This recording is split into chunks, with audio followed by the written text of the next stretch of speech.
All right, here we are again for part three. I mean, we're still going to talk about education and different parts of education, but in the series breaking down the different levels of education, we started with the Department of Education as a whole and my agreement and my advocacy for dismantling the Department of Education as it being unconstitutional.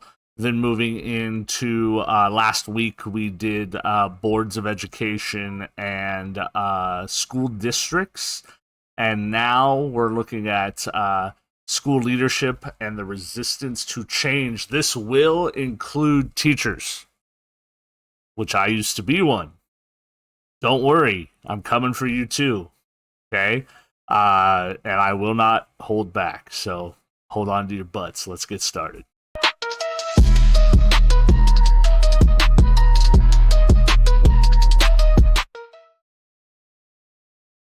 All right. First things first, our sponsor. It's me, because it's always me.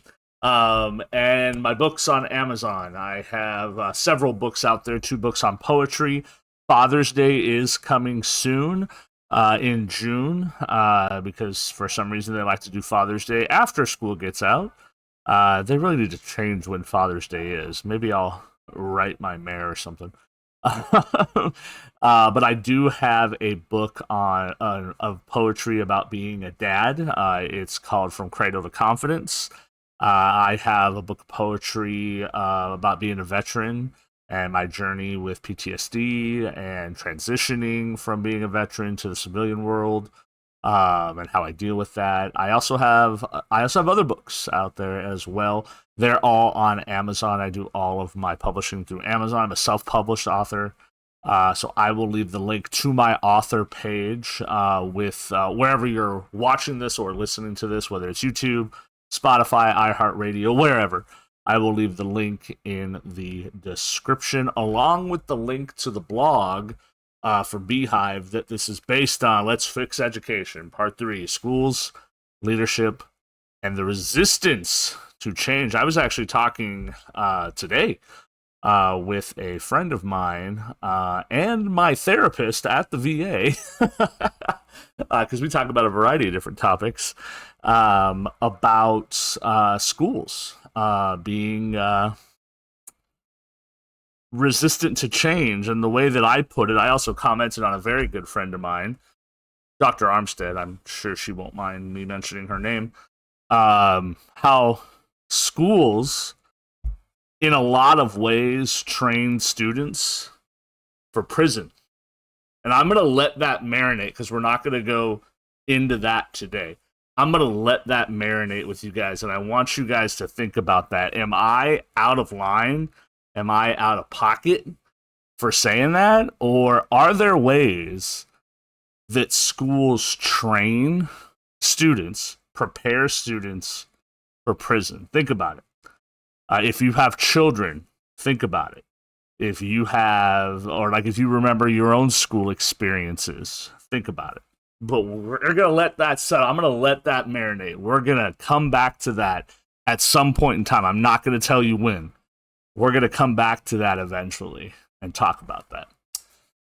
So again, the first two parts of this series, we tackled the issues with the Federal Department of Education, state departments of education, school boards, and districts. Now we're getting to the heart of the system. All of that surrounds the heart of the system, which is schools, individual schools, their leadership, and the teachers within them. Okay? This is where the policy meets practice, where the rubber meets the road, as they say. Okay? Where students especially feel the direct impact of decisions made at all the levels above them. Okay? It's also where the resistance to change is the strongest. I'm going to start with principals. Now, we all know how I feel about principals. I love you, principals. Principals and administrators. Okay, I'll use the term administrators here. School administrators set the tone for school's culture. Period. As a parent, I can walk onto a campus and immediately know whether the school's culture is positive, negative, apprehensive, good, bad, if you want to break it down to simpler terms, okay? I know immediately when I walk onto a campus. Now, I was a teacher for so long, I kind of know certain things to look for, okay? But as a parent, I know almost immediately, okay? Some of you that are just parents, because you have that intuition, especially if you're heavily involved in parents, I'm coming after you too, don't worry. Don't worry, you are going to get yours, okay? If you are heavily involved in your school and your child being at school, for the good and the bad, okay, for the positive and the not so positive, the negative, okay, you know when that culture shifts, when that culture changes, you know. And if you don't like that shift, you have a responsibility to say something, okay? But the administration sets that tone. They set that culture, okay? However, far too many are afraid to rock the boat. They do not want to rock the boat above them with their district leadership at all. They do not want to challenge the status quo in any way, okay? Or they are so deeply embedded, they know people who know people who know people, period. The world of education is very political. Facts are facts. I lived it for 14 years. Just about. A little under 14 years. The world of education is very political. It's who you know. And if you know the right people, you can do whatever the fuck you want. And if you think that that's not true, you're lying to yourself. You're flat out lying to yourself.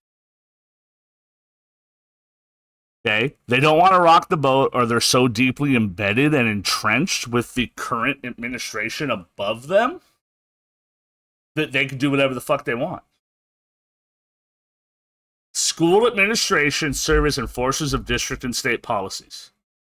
They prioritize standardized testing. Why, everyone? Because standardized testing leads to their letter grade and it makes them look good. Those test scores make them look good. Bureaucratic compliance. Maintaining the status quo.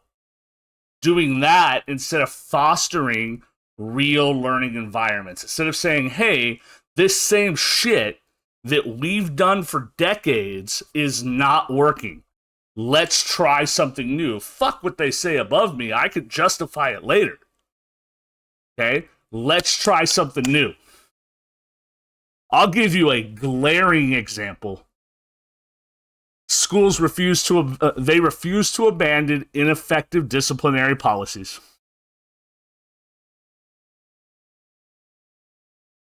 They choose to double down on outdated punitive measures like excessive suspensions that disproportionately affect marginalized students. So we're taking the marginalized and removing them from school. Now, sometimes you have to suspend. Okay, I get it. Weapons, drugs, the big stuff, I get it. And at some point, it becomes police involvement, usually with those two things. Okay, I get that. Okay, I'm not talking about that stuff, right? Fighting at some point becomes a suspendable thing. Okay, I get that. But when we're suspending kids because they're out of class, you're taking them away from the thing that they want to be away from. Shit like this started happening when the school districts got political and took away SROs. They took away the SRO, the school resource officer, the police officer that worked on campus, that talked to the kids. It was a police officer in the community. They weren't walking around campus threatening kids. That never happened. And if it did, it was a one-off. It wasn't the norm. Okay? So instead of dealing with the problem, school administrators said, suspend them. Research has shown that restorative justice programs reduce behavioral issues. They improve school climate. Yet admin and those above them, okay, reject them because they require a shift in mindset. They also require you to hire people that know what the fuck they're doing. They require a little bit of effort and a little bit of work. They default to a system of punishment. Prison. Jeff, how dare you? The facts are the facts. It does very little to address root causes. In-school suspension hardly exists anymore. And when it does, they'll send an 8th grader to go sit in a fucking kindergarten class all day,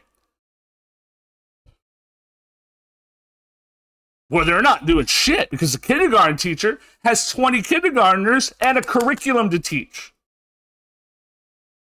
Because schools won't hire, because we don't have the budget to hire a teacher or to use their site sub effectively,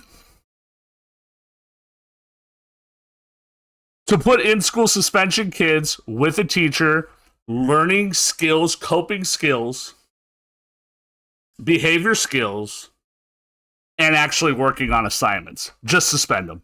It's easier to suspend them. Get them out of my face. Get them out of my campus. It's easier. Get them away from me. And make sure they're gone on testing day. Yeah, that happens too. And if you think it doesn't, you're lying to yourself. You're lying to yourself. Make sure the troublemaker kid who messed up 3 days before state testing, suspend him for 4. Suspend him for 5.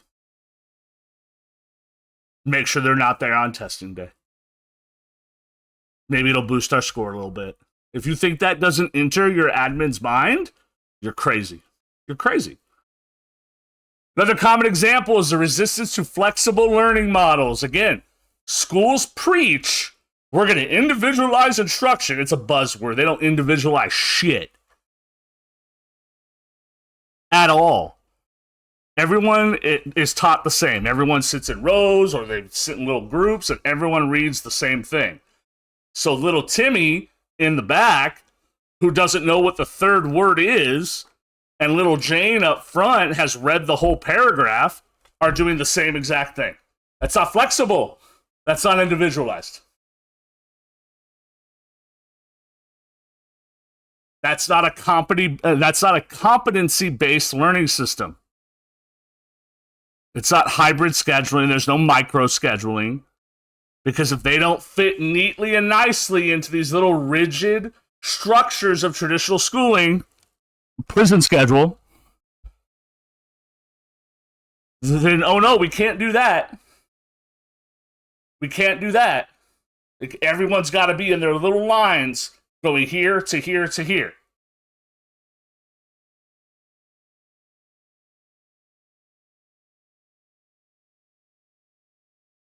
Micro schools function as small, community-driven educational hubs that prioritize learning. They exist.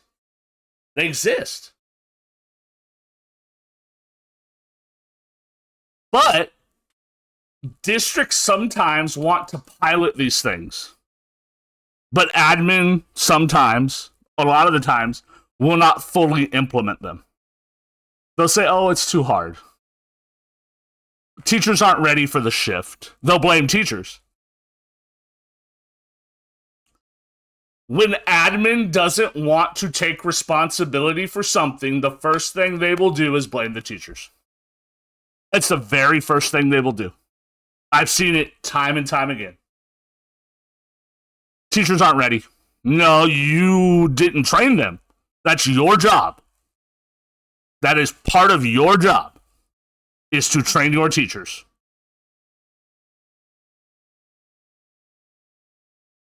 And what's the end result of all of that?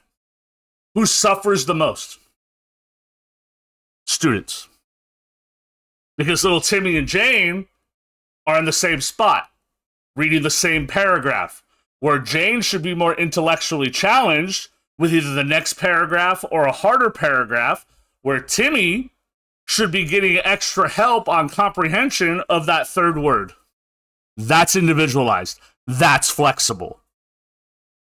Well, how could we do that? Fucking technology, AI learning models, they exist. They already exist, but who's resistant? Your boards, your districts, and your administration, and your teachers. It's going to take my job. Who has to run the AI? You do. For change to succeed, school leaders have to be held accountable. The leaders have to be held accountable.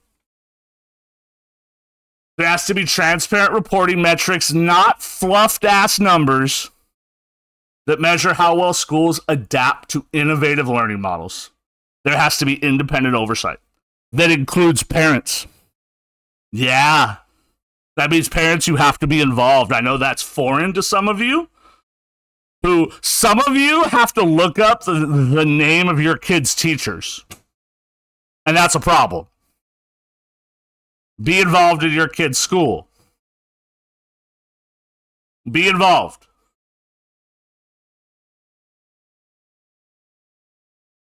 This can ensure that funding designated for flexible learning programs is used effectively instead of being squandered on bullshit administrative costs.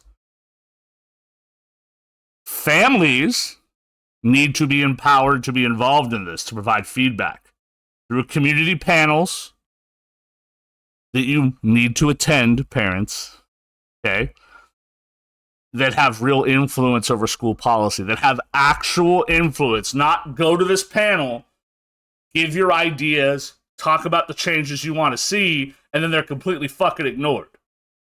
Because that's what happens now. Especially in lower and middle class neighborhoods. And districts and administrators, you need to hold these at times where the vast majority of your communities can attend. Don't be holding them at 10 o'clock in the afternoon on a fucking Tuesday. Stop doing that shit. You know better. You know exactly why you're doing it, too. Grow up. The professional development problem. Oh, I'm coming for PD. I'm coming for PD. PD for teachers is treated as an obligation rather than an opportunity for growth. And that's by admin and by teachers. Not all, but a lot of. Especially teachers who have been teaching for a long time and think that they know it all. You don't. If a teacher is not willing to grow, stop teaching. Get out. Get out of the game. Because if you think you know it all, you're wrong. If you think you're a perfect teacher, you're wrong. You will be humbled. That I can promise you, especially now where students come in knowing more than they ever have before, especially middle school and high school teachers. You will be humbled.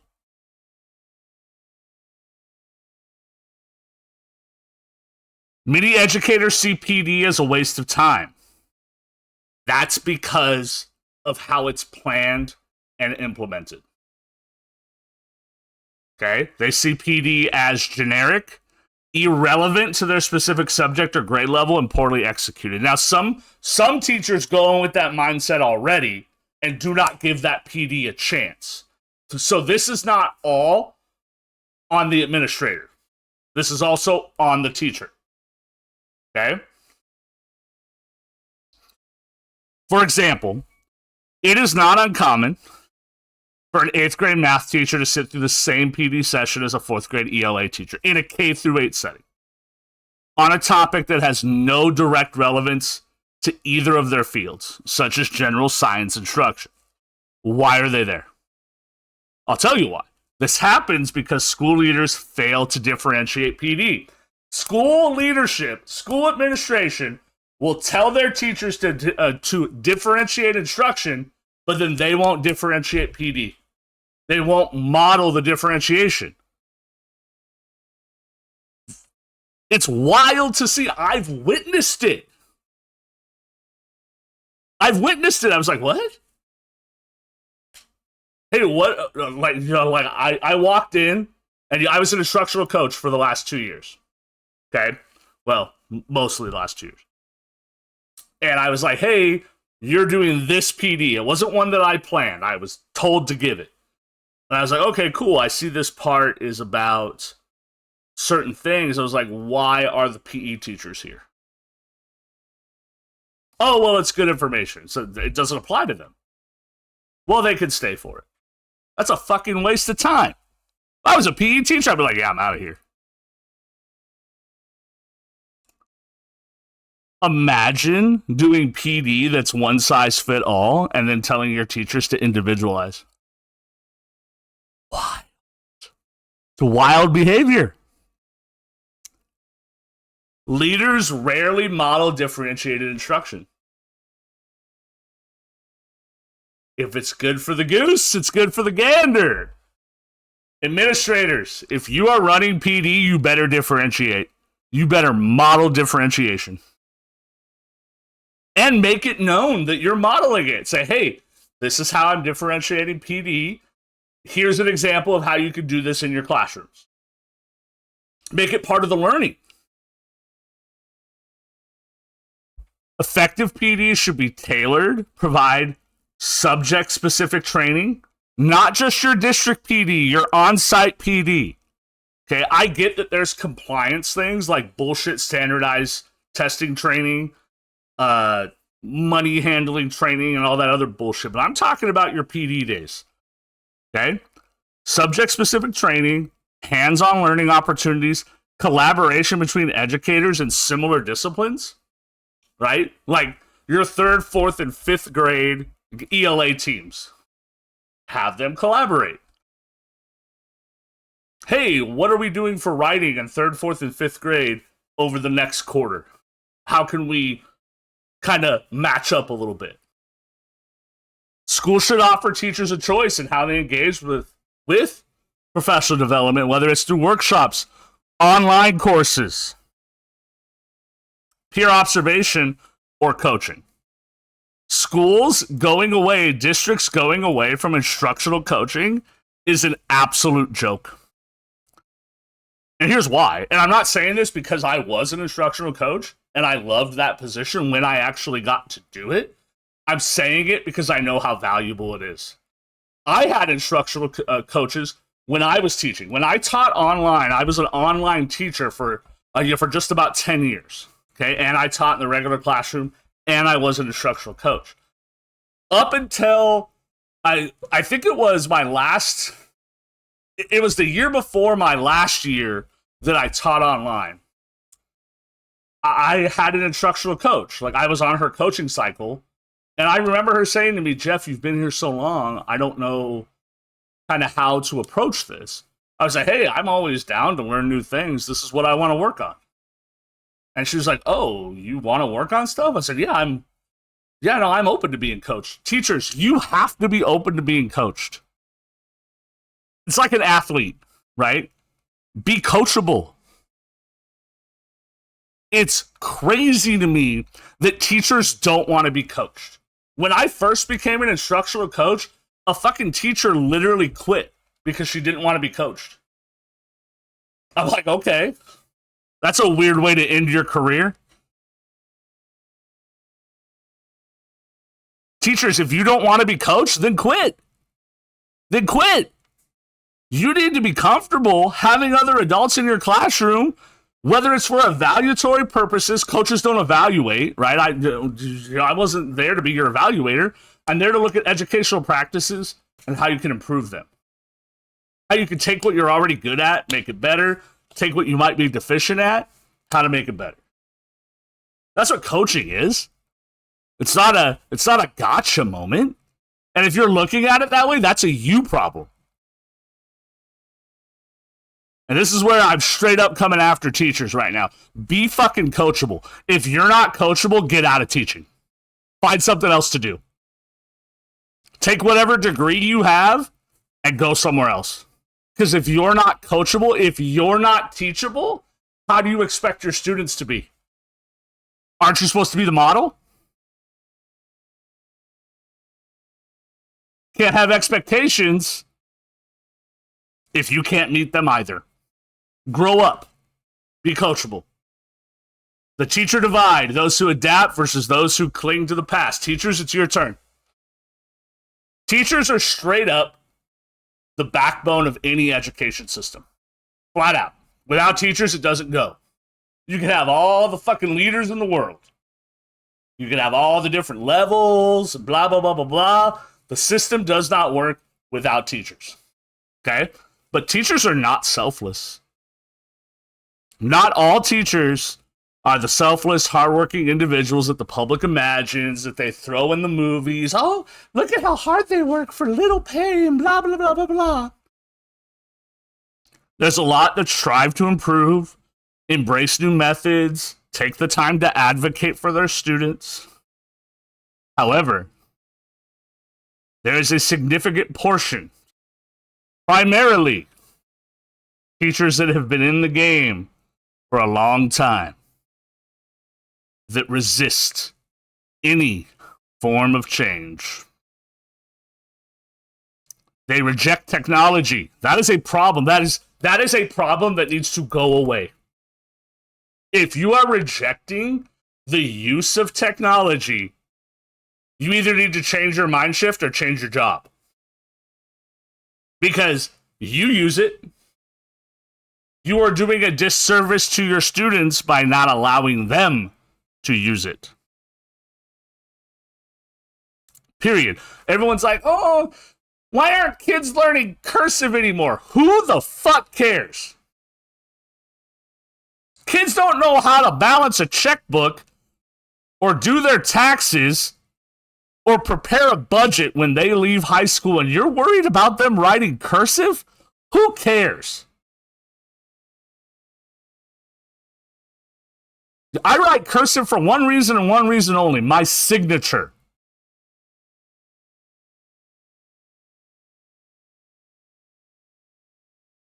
We'll talk about ways to incorporate cursive writing at a later time with the use of technology, because I'm an asshole.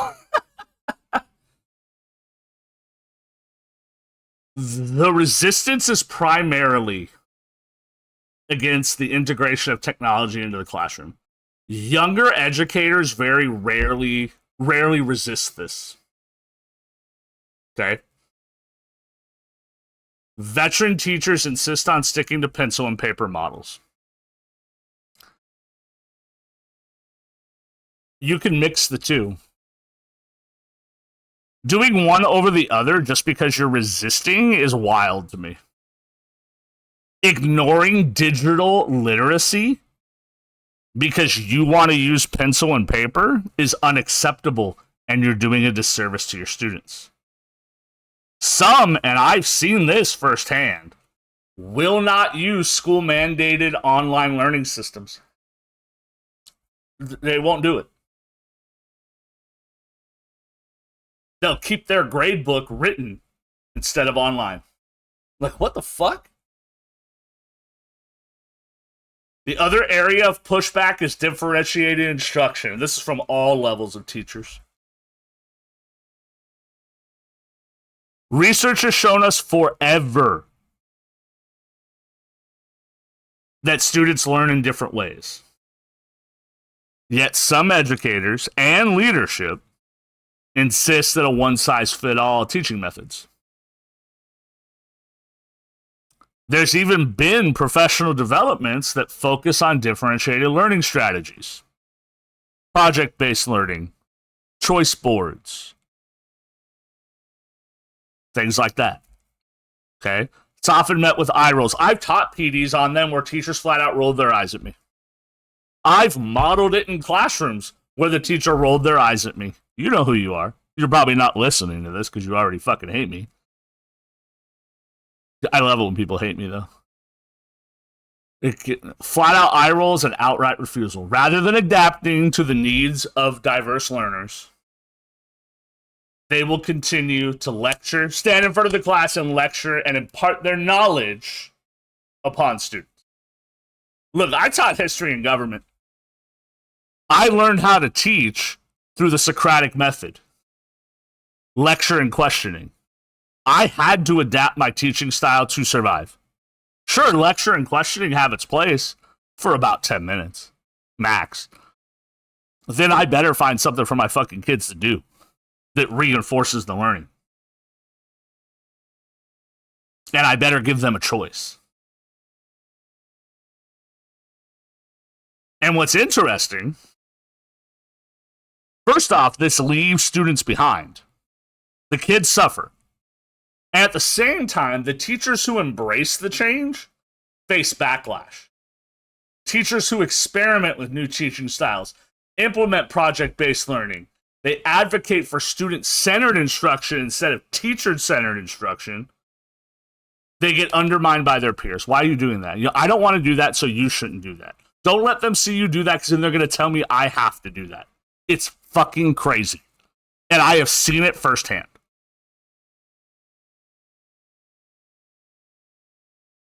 Those teachers who are actually doing it are also punished by their administration. Oh, they're actually doing it. Give them the new student.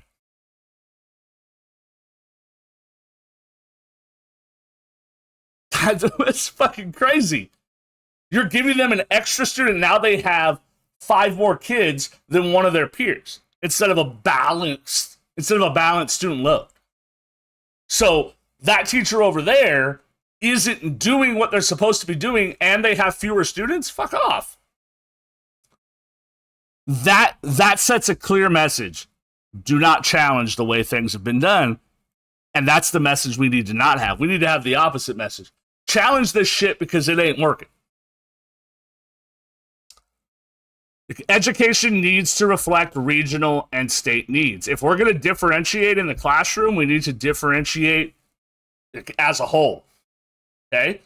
One size fits all does not work in a country as diverse as the United States, period.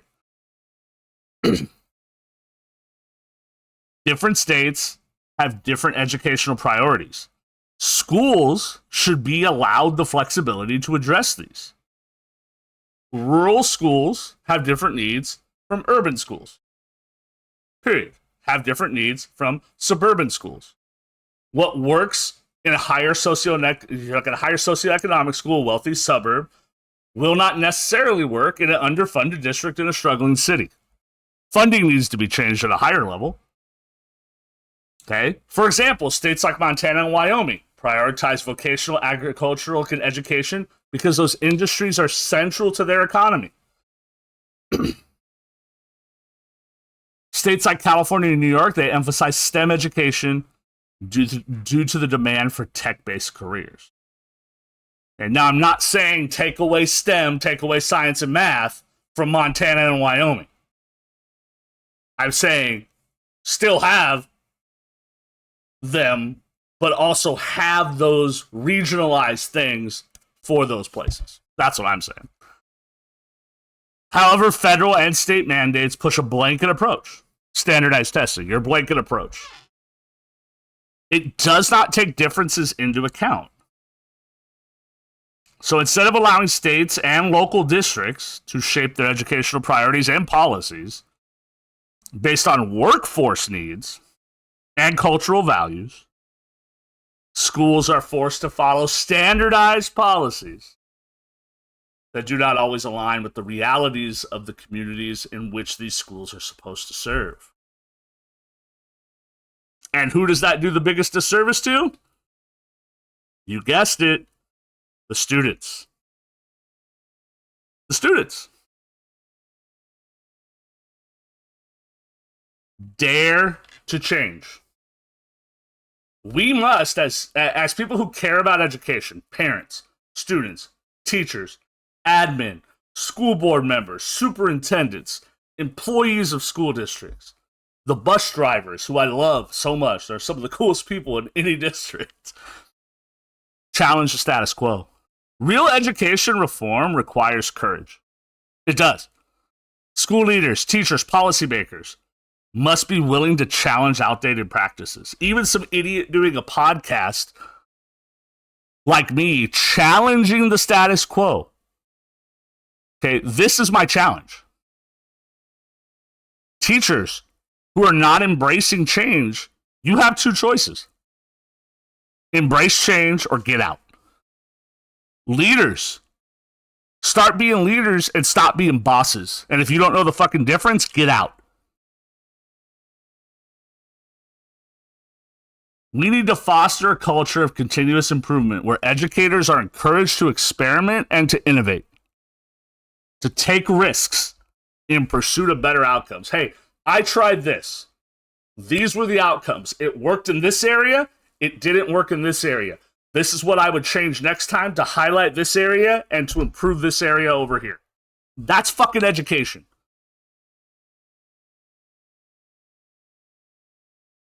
Those who dare to change will shape the future of education. And if we just sit back and maintain the status quo, we're going to be exactly where we are today. We have to break free from this stagnation. We have to prioritize students over bureaucracy. If we do not prioritize our students, we are failing them. Pushing forward. Fixing education at the school level means breaking the cycle of ineffective leadership and resistance to progress. States have to take the lead here. They have to ensure that schools are not only adaptable, but also responsive to the needs of their communities. Education is not one size fits all. Policymakers must recognize that flexibility is key to ensuring all students have access to an education that truly prepares them for the future. State-specific policies, flexible funding for the innovative learning models that's actually used for those learning models. Okay, this could include grants for competency-based learning, hybrid models, micro schools, personal learning tools, and personal learning centers that cater to the diverse needs of students, including students that have neurodiverse needs. Stop with the rigid constraints that stifle innovation in schools. It's wild that we do that. Schools are supposed to be about actual learning, actual thought.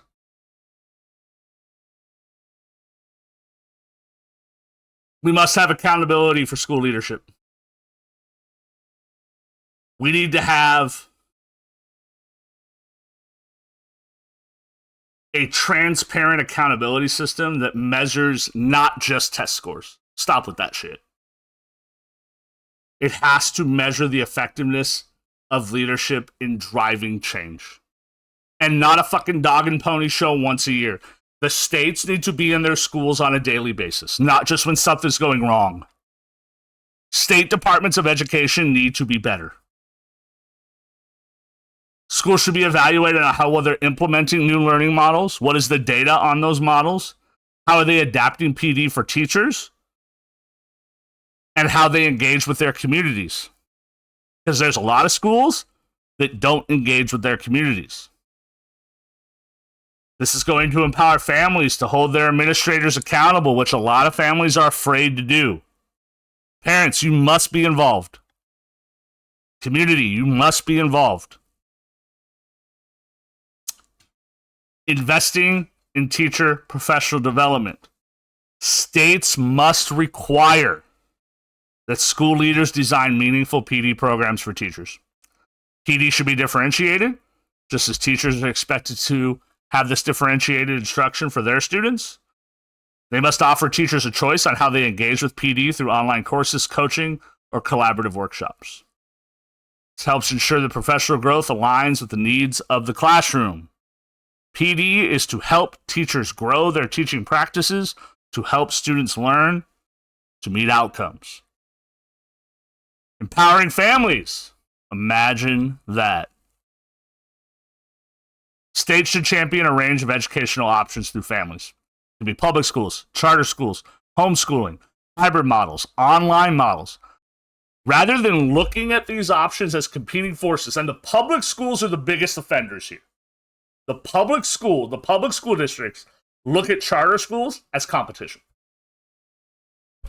They look at homeschool options as competition. Stop doing that. Stop it. Why are we not working together?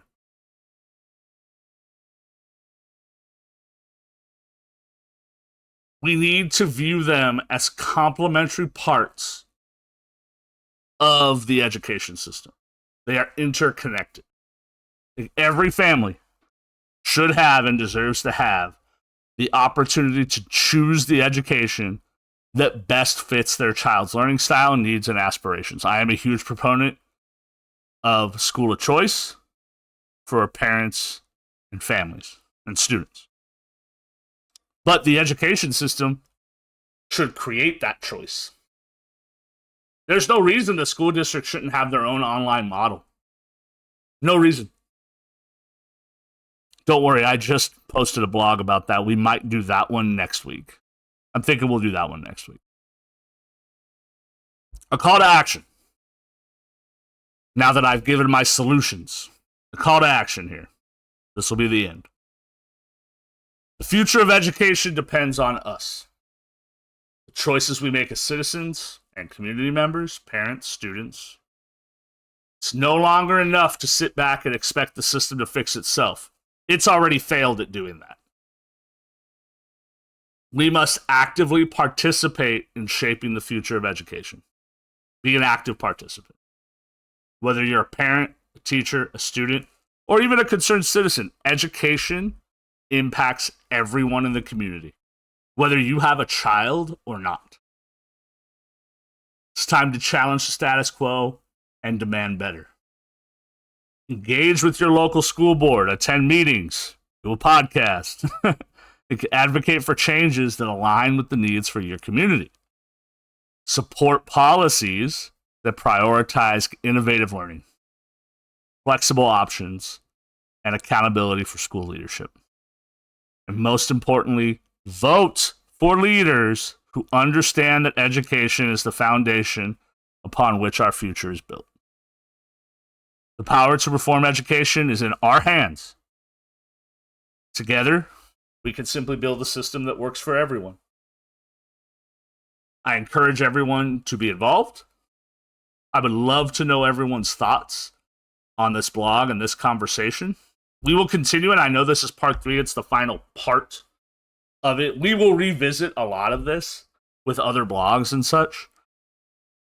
But I want to know what everyone thinks about this, about my thoughts, the things I said, but I want to know your ideas more than that. If you guys want to come after me, I don't care. That's totally fine with me. But but I want to know your guys' thoughts as well. How can we improve education? Why should we push towards innovation, push towards the use of technology? Why do people care about learning cursive? Why does that matter? And if anyone says because of motor skills, I will shut that down right now. Do not write that. If you write that, I'm going to lose my mind. That's not the only way to learn motor skills is by writing in cursive. Okay. Thank you guys for listening. Please like, comment, and follow. Make sure you subscribe to the blog and check out my author page on Amazon and pick up a book or 2 or 3 or 4 or 5 if you are so inclined. I really appreciate you guys. Have a great rest of your day. Thank you guys.